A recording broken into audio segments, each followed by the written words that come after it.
ربا کی متبادل صورت جو ہے، دیکھیے ربا کی متبادل صورت، اگر تو آپ یہ چاہتے ہیں کہ کوئی آپ رقم رکھوائیں اس پہ لازماً آپ کو نفع ملے، تو اس کا کوئی متبادل اسلام میں نہیں، اس لیے کہ حرام ہے۔ حرام کا متبادل کیا ہوگا؟ زنا کا متبادل کوئی نہیں ہے۔ نکاح آپ کہیں گے تو نکاح تو متبادل نہیں ہے زنا کا۔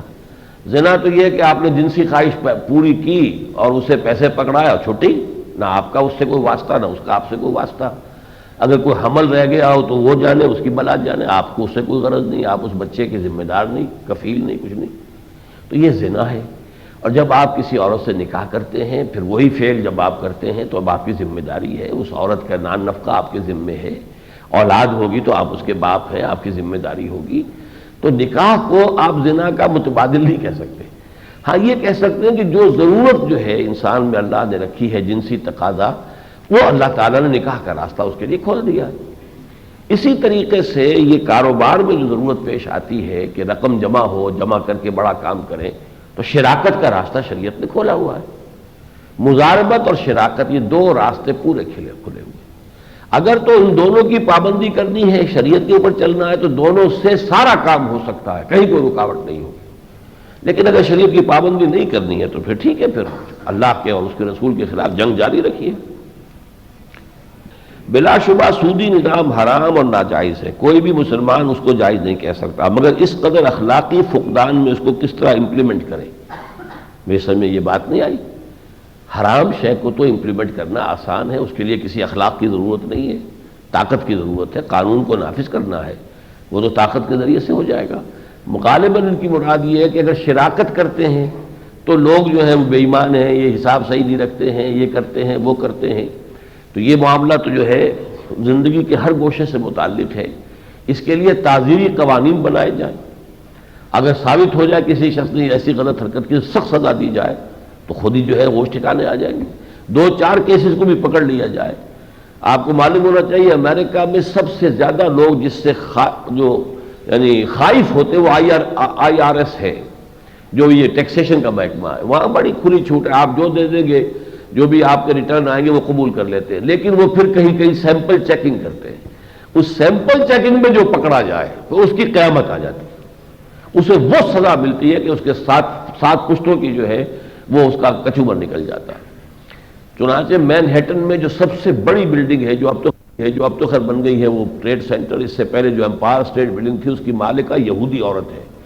اس کو جو جیل میں ڈالا ہوا ہے اس وقت، اتنی بڑی وہ عورت، اس کا حیثیت جو ہے سیاسی بھی جیل میں پڑی ہوئی۔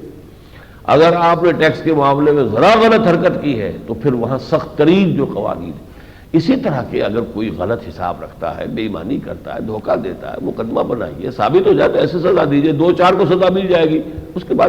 ٹھیک ہو جائے گا معاملہ۔ لیکن اس عذر سے ہم حرام کو حلال نہیں کر سکتے۔ ایک صاحب تجارت کے لیے کچھ رقم لیتے ہیں، اس سال کے بعد ان سے حساب طلب کریں تو وہ پورا خسارہ ظاہر کر دیں گے، جیسا کہ اس دور میں ہو رہا ہے۔ یہ آپ صحیح کہہ رہے ہیں کہ ایسا ہوتا ہے، لیکن یہ کہ آپ دیکھیں کون شخص ہے، معتمد علیہ ہے، نہیں ہے، آپ بھی کوئی آپ کر سکتے ہیں کہ حساب کتاب کو گاہے گاہے جا کر چیک کرتے رہیں۔ بہرحال کچھ اللہ پر توکل کیجئے، یہ ٹرانزٹری ایک فیز ہوگا ہمارا، کہ ابھی لوگوں کے اخلاق اس درجے کو نہیں آئے ہیں اور وہ ہم راستہ ایک بند کر رہے ہیں۔ اس میں کچھ اونچ نیچ ہو جائے گی، کچھ لوگوں کو نقصان بھی ہو جائے گا، تو وہ تو نقصان ہر شکل میں ہو سکتا ہے۔ آپ آج بینک سے رقم نکال کے لائے ہیں اور ڈاکہ پڑ گیا، چوری ہو گئی، کیا نہیں ہو سکتا۔ اس حوالے سے کچھ نقصان بھی برداشت کریں گے اگر ایک سود کی ایریڈیکیشن میں، تو انشاءاللہ اس پر بھی اجر ملے گا۔ کہ ایک جج صاحب نے بہت ہی اچھی بات کہی کہ انشاءاللہ اس نظام کے خلاف سب سے پہلا بڑا پتھر ہم ماریں گے۔ تو یاد ہوگا میں نے عرض کیا تھا، تیری آواز مکے اور مدینے، اللہ کرے کہ واقعتاً یہ جو شیطانی اور ابلیسی نظام ہے انٹرسٹ بیس بینکنگ کا، اس کو رجم کرنے کا آغاز اسی سلطنت خدا داد پاکستان سے ہو۔ اگر ایسا ہو تو یہ احق بہا و اہلہا والی بات ہے۔ پاکستان چونکہ سلطنت خدا داد ہے، لہذا اسی کو زیادہ حق بھی پہنچتا ہے کہ اس ابلیسی نظام کے خلاف اس کو رجم کرنے میں پہلا پتھر یہاں لگے۔ اس اعتبار سے میں یہ سمجھتا ہوں کہ ہم سب کو دعا کرنی چاہیے اس لیے کہ دعا بہت بڑی شے ہے، اور دعا مخ العبادہ، دعا هو العبادہ۔ آپ دعا کریں، اپنے خاص جو اوقات ہیں ان میں دعا کریں کہ اللہ تعالیٰ ان جج صاحبان کو ہمت بھی دے، جرأت بھی دے، ہدایت بھی دے، اور صحیح بات کے لیے ان کے سینوں کو کھول دے، اور ان کے اندر یہ توفیق انہیں دے کہ وہ اس کو برملا اعلان کریں۔ اس ضمن میں یہ بات میں پہلے عرض کر چکا ہوں کہ حکومت نے بھی زیادتی کی اور کورٹ نے بھی میرے نزدیک غلطی کی کہ یہ ذمہ داری اپنے اوپر گویا کہ اوڑھ لی یا قبول کر لی کہ اس کا متبادل نظام بھی پیش کرے، حالانکہ کورٹ کا بنیادی طور پر یہ کام نہیں ہے۔ عدالت کا کام یہ تھا فیڈرل شریعت کورٹ کا کہ وہ قرار دے دے کہ آیا یہ ربا ہے یا نہیں، اس نے دے دیا۔ اب یہ کہ شریعت اپیلیٹ بینچ کا کام یہ ہے کہ وہ یہ دیکھے کہ آیا وہ فیصلہ صحیح تھا یا غلط تھا، اور اس کے بارے میں اگر صحیح تھا توثیق کر دے۔ متبادل اس کا نظام جو ہے بنانا یہ حکومت کی ذمہ داری تھی۔ حکومت کی بدنیت کی کا سب سے بڑا ثبوت یہ ہے کہ 8 سال اس نے اس میں گزار دیے ہیں۔ اس دوران میں محنت کرتی، کوشش کرتی، اسکالرز کو جمع کرتی، علماء کو جمع کرتی، کوئی کوشش سرے سے نہیں ہوئی، بلکہ جس سے میں کہتا ہوں کہ ان کی نیت پر جو آخری میرے نزدیک جو ہے اس کے غلط ہونے پر جو مہر تصدیق ثبت ہوئی ہے وہ یہ کہ خود اسی دور میں آ کر نواز شریف صاحب نے ایک کمیٹی بنائی، ان کے اپنے وزیر مذہبی امور راجد رفیع الحق صاحب اس کے سربراہ ہوئے کہ کوئی متبادل نظام بنایا جائے۔ اس کمیٹی نے بہت محنت کی، بہت کوشش کی، میں ذاتی طور پر جانتا ہوں کہ اس میں بہت سے لوگوں نے دن رات جو ہے اپنی جد و جہد کی ہے، ایک رپورٹ مرتب کی ہے، لیکن اسے بھی بند کر کے رکھ دیا۔ اس پر آغاز تو کرتے، کوئی آغاز تو ہو، پھر بھی اگر کوئی شے اس میں رہ جائے تو اس کے بارے میں دوبارہ جو ہے غور و فکر ہو سکتا ہے، لیکن یہ کہ کم سے کم اس کا آغاز تو کر دیا جاتا اپنی کمیٹی، لیکن نہیں۔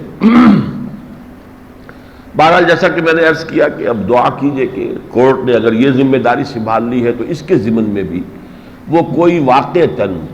صحیح متبادل نظام بھی پیش کر سکے۔ جہاں تک میرا ذاتی معاملہ، میں نے پہلے بھی ایک مرتبہ عرض کیا تھا کہ جہاں تک تو ہے سود کی حرمت اور اس کی حکمت، اور یہ کہ بینک انٹرسٹ کا بھی ربا ہونا، اس کے ضمن میں تو پورا انشراح صدر، اور میں اس پر پوری گفتگو بھی کر سکتا ہوں، دلائل بھی دے سکتا ہوں۔ میں اس کے لیے بہرحال چونکہ میں قرآن حکیم کا ایک طالب علم ہوں، اس میں مجھے کوئی ہچکچاہٹ نہیں ہے، لیکن یہ جو دوسرا پہلو ہے میرے نزدیک یہ کام ہے ان لوگوں کا کہ جو فائنینس کے ماہرین ہوں، اقتصادیات کے ماہرین ہوں،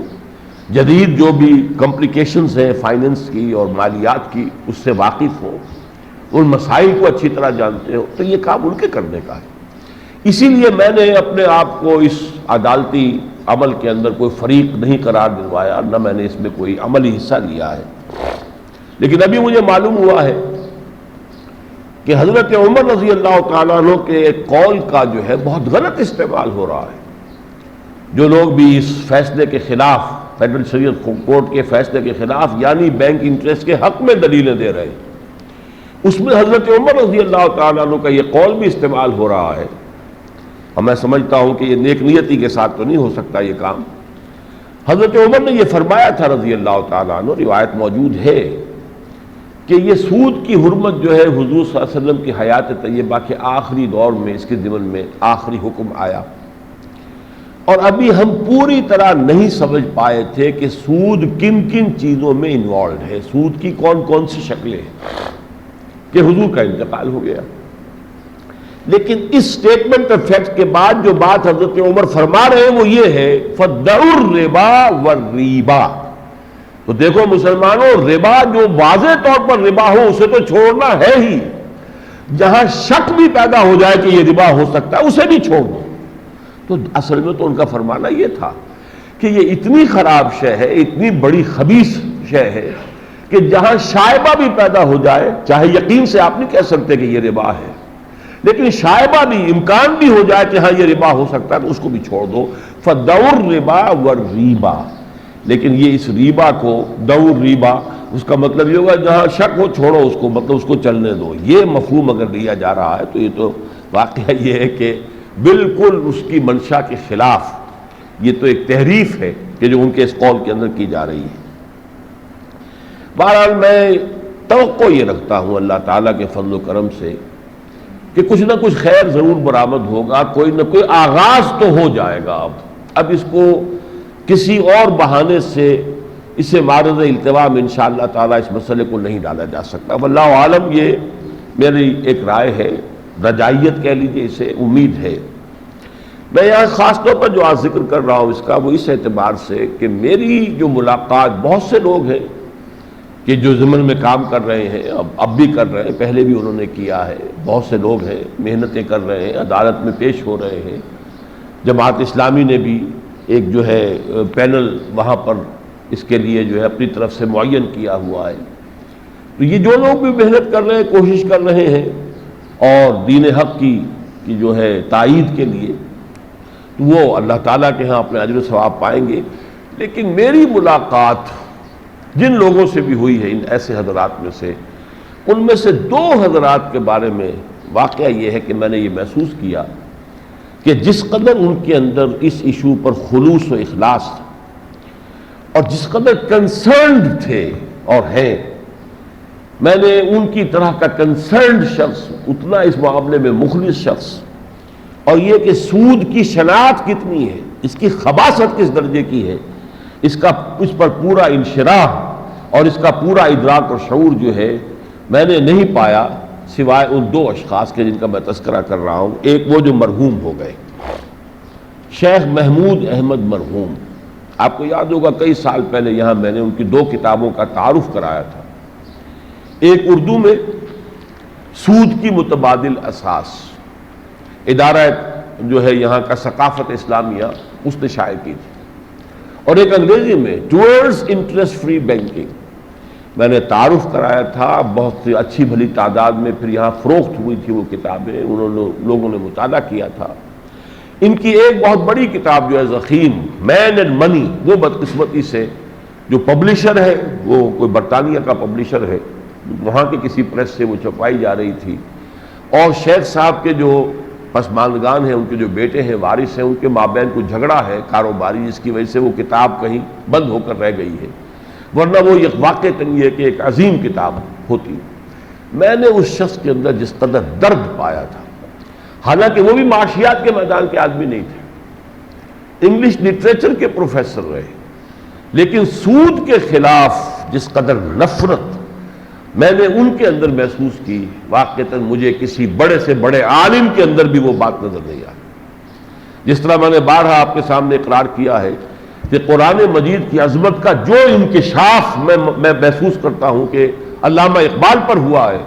وہ اور کسی شخص پر میرے علم کی حد تک، ہو سکتا ہے کوئی شخص جس کو میں نہ جانتا ہوں، لیکن جن کو میں جانتا ہوں، کسی بڑے سے بڑے عالم کے بھی ذہن پر اور قلب پر اور اس کے شعور پر، اندرونی اس کی جو بصیرت ہے، اس پر قرآن کی عظمت کا وہ انکشاف نہیں ہے کہ جو انکشاف علامہ اقبال کے ہاں ہے۔ اسی طریقے سے سود کی شناخت کے ہاں جو انکشاف شیخ محمود احمد مرحوم کی ذات میں نے محسوس کیا تھا، وہ کسی اور کے ہاں آج تک محسوس نہیں کیا۔ انہوں نے ایک نظام تجویز کیا تھا، بہرحال اس کا ذکر میں بعد میں کروں گا۔ دوسری شخصیت ابھی اس وقت زندہ اللہ کے فضل سے موجود ہے، ہمارے مابین اس مجمع میں بھی موجود ہیں، عبد الودود خان صاحب۔ یہ بھی نان ٹیکنیکل آدمی ہے، اس اعتبار سے انجینئر ہیں، ریاض میں مقیم ہے سعودی عرب میں، لیکن جس طریقے سے کہ وہ یہاں آ کر ڈیرا ڈال کر بیٹھے ہوئے ہیں، یہ جو سماعت ہو رہی ہے، اردو میں انہوں نے ایک کتاب لکھی ربا، انٹرسٹ، سود، اور پھر یہاں آ کر اب انہوں نے ایک کتاب انگریزی میں طبع کرائی اپنے خرچ سے، اور اسے مفت بھی لوگوں کو دے رہے ہیں، مفت ہی دے رہے ہیں۔ یعنی جب کوئی آدمی پوچھتا بھی ہے کہ یہ کتاب کہاں ملتی ہے، کیا اس کی قیمت ہے، چنانچہ میرے یہاں بھی ایک گفتگو ہو رہی تھی، بعض حضرات تھے، تو انہوں نے کہا کہ نہیں، اس کی کوئی قیمت نہیں ہے۔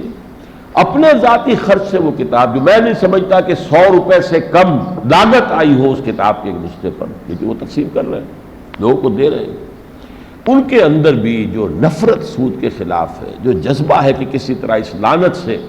اللہ تعالی ہمیں نجات دے، اور اس نجات کا جو ہے اس کا آغاز، اس کے آغاز کا صحرا جو ہے اس سلطنت خداداد پاکستان کے سر بندھے، تو میں تو یہ سمجھتا ہوں کہ شیخ محمود احمد کی شخصیت کا ایک بروز جو ہے وہ عبد الودود خان صاحب کی صورت میں اس وقت موجود ہے۔ شیخ محمود احمد نے جو ایک تجویز کیا تھا، اصل میں ایک بڑا ٹیکنیکل مسئلہ یہ ہے کہ بینکنگ کے نظام کا متبادل اگر آپ دیں گے تو اس میں جہاں تک تو ہے انویسٹمنٹ کا معاملہ، تو اسلامی فقہ کے اندر شراکت ہے، مشارکت جسے ہم کہتے ہیں، مضاربت ہے، اور پھر یہ کہ اجارہ ہے۔ یہ تین شکلیں ہیں کہ جن کے ذریعے سے رقوم انویسٹ کی جا سکتی ہیں۔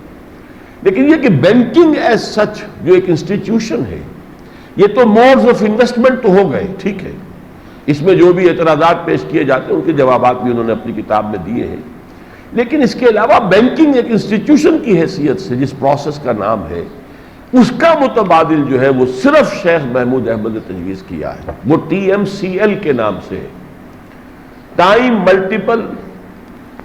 Counter loan. کوئی شخص 10 لاکھ روپیہ ایک سال کے لیے بینک سے لینا چاہتا ہے تو وہ 1 لاکھ روپیہ 10 سال کے لیے بینک کو قرض دے دے،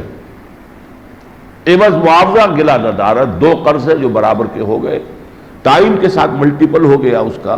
تو ٹائم ملٹیپل 10 لاکھ ایک سال کے لیے اور 1 لاکھ 10 سال کے لیے، ٹائم ملٹیپل ایکول ہو گیا۔ اس سے یہ کہ بینکنگ کا نظام بھی چل سکتا ہے۔ چھوٹے موٹے قرضے بھی تو لوگوں کو لینے ہوتے ہیں، صرف بڑی انویسٹمنٹ کا تو معاملہ نہیں ہوتا۔ وہ کس بنیاد پر لیں، وہ بینک کس بنیاد پر دیں؟ اگر وہ خالص قرض حسنہ ہی کا معاملہ ہو تو بینک کے پاس پھر اس نظام کو چلانے کے لیے اس کے پاس کہاں سے کوئی سرمایہ آئے گا؟ تو یہ ساری چیزیں ہیں۔ اسی طریقے سے کسی کے پاس کوئی لیٹر آف کریڈٹ ہے، کوئی ہنڈی ہے، اسے 6 مہینے بعد 10 لاکھ روپیہ ملنے والا ہے، لیکن اس سے آج ضرورت ہے، وہ کہتا ہے صاحب یہ رکھ لیجئے، یہ آپ کے پاس، تو مجھے ذرا 10 لاکھ روپیہ دے دیجئے 6 مہینے کے لیے۔ یہ کام ظاہر بات ہے کہ اب یہ انویسٹمنٹ کا کام تو نہیں ہے، یہ کوئی شراکت یا مضاربت یا اجارے کے حوالے سے تو یہ مسئلہ حل نہیں ہوتا، لیکن یہ مسئلہ تو دنیا میں ہے، بالفعل ہے۔ ان مسائل کا حل جس کو کہ بینکنگ ایز سچ ڈیل کرتی ہے، اس کے لیے واقعہ یہ ہے کہ جو بھی متبادل آج تک تجویز کیے گئے ہیں ان میں ایک ہی ہے جو وائبل ہے، جو چل سکتا ہے، جس سے کہ یہ نظام جو ہے ایک دم تلپٹ نہیں ہوتا، بلکہ یہ کہ سود تو اس میں سے نکل جائے گا، لیکن یہ بڑے ہی اسموتھلی جو ہے یہ ٹرانسفر ہو جائے گا پورا نظام۔ تو اس پر انہوں نے کام کیا ہے، ان کے اسی TMCL والے پروسیس کو آگے بڑھا کر اپنی کتاب کے اندر اس کو نمایاں کیا ہے۔ وہ یہاں موجود بھی ہیں، آپ ذرا کھڑے ہو جائیں، جو حضرات بھی چاہیں ان سے جمعے کے بعد ملاقات کرنا چاہیں تو وہ جمعے کے بعد ملاقات بھی کر لیں۔ ویسے یہ بہت سادہ بنش، ذرا ادھر بھی پیچھے بھی ذرا لوگوں کو اپنی زیارت کرا دیتے آپ، بہت سادہ مزاج آدمی ہے، اس لیے عام طور پر جو ہے کل یہ شکایت کر رہے تھے کہ بعض لوگوں کے بارے میں کہ وہ کوئی لفٹ نہیں دیتے مجھے، تو میں نے 1-2 حضرات سے بات بھی کی تو محسوس کیا کہ ان کا اندازہ صحیح ہے۔ اصل میں درویش منش آدمی ہو، سادہ مزاج ہو، سادہ کپڑے میں ہو، تو لوگوں کے جو ہے کچھ اپنے ایک معیارات ہیں کسی شخصیت کو ایسس کرنے کے۔ اس حوالے سے میں نے آج آپ کا یہ وقت لیا ہے کہ اگر آپ میں کچھ حضرات ایسے ہوں کہ جو اس معاملے میں دلچسپی بھی رکھتے ہوں، سمجھ بھی رکھتے ہوں، اور جو یہ سمجھتے ہوں کہ وہ اس معاملے میں کسی درجے میں بھی، اب یہ جو آخری سٹیج ہے اس پر کوئی مؤثر رول پلے کر سکتے ہیں، ججز کے ساتھ جن کے کوئی تعلقات ہوں ان کے ساتھ اگر کوئی بات چیت کا موقع ہو، چونکہ یہ چیزیں ہوتی ہیں، اثر انداز ہوتی ہیں، اور یہاں کسی کا ایسا تو ہے نہیں کہ کسی کا ذاتی کوئی مسئلہ ہو اور اس ذاتی مسئلے میں آپ کہیں جا کر کسی سے سفارش کر رہے ہو کسی کے حق میں یا کسی کے خلاف۔